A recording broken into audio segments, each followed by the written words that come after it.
Happy Friday. Phil Lindemann with your Krystal 93 News from Vail Summit Orthopedics and Neurosurgery. A new survey shows most Colorado residents want to limit the number of people moving in from other states, especially California.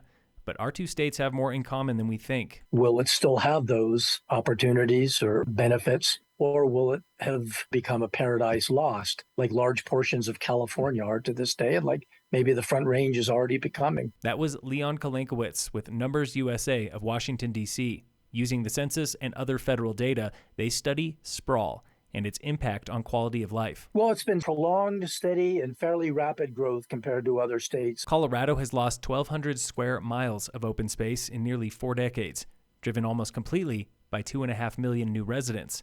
But that trend is slowing nationwide. We saw some evidence that people were starting to leave the state for greener pastures elsewhere as a result of declining quality of life, especially along the Front Range. One of those greener pastures has been the High Country, where Summit, Eagle, and Park combined have paved over 22 square miles of open space since 2002.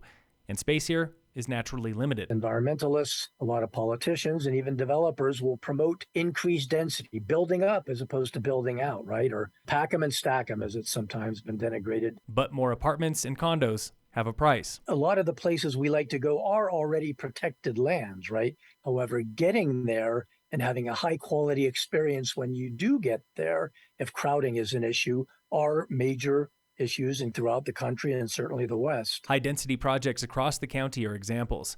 Is the pandemic and urban flight then to blame for recent packing and stacking here in Summit? Kalankowicz says it's too early to tell. One thing Colorado and California agree on, development should not come at the expense of agriculture. But what about water? The nature of it is California has been, overusing their allocation of Colorado River water for decades. That was local water commissioner Troy Wineland. A federal deadline for water protection plans came and went earlier this summer. Colorado devised a plan. California did not, with no repercussions yet from the feds.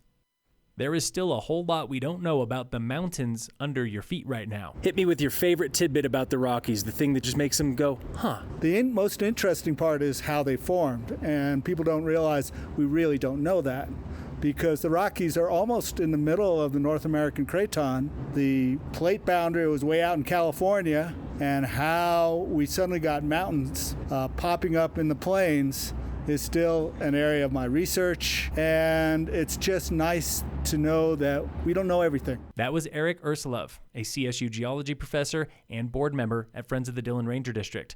FDRD is looking now for winter volunteers. Get involved at fdrd.org.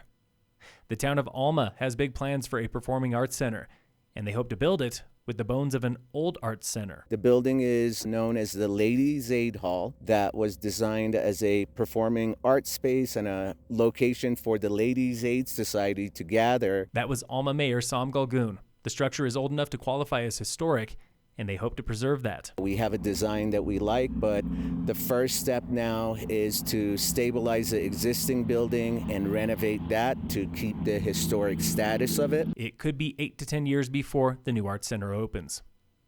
Local fire danger remains moderate today, with no fire restrictions here in Summit. In sports, the Rockies open their last series of the season tonight with the Dodgers at 8:10. On Sunday, the Broncos play the Raiders in Las Vegas. And in local sports, brought to you by Red Mountain Autos at their new location on Airport Road, Summit High football is off to its best start since 2008. But head coach James Wagner is laser focused on just one game. We haven't got to where we want to get to yet. And so one day at a time, 1 week at a time, and tonight it's Lincoln. 25 seniors on this year's team are staying just as focused, like starting quarterback and captain Jack Shearholtz. Summit hasn't been known for football for a long time, and we want to change that. So we want to walk out of here after a great playoff run. State championship would be something we're definitely looking at, but right now we're just taking it 1 week at a time. Gates tonight are just after 6, starting with a homecoming parade. Kickoff is at 7. In other preps, cross country is hosting a race at Copper Mountain tomorrow. Rugby plays a tournament at Regis. Phil Lindemann with your Krystal 93 News from Vail Summit Orthopedics and Neurosurgery.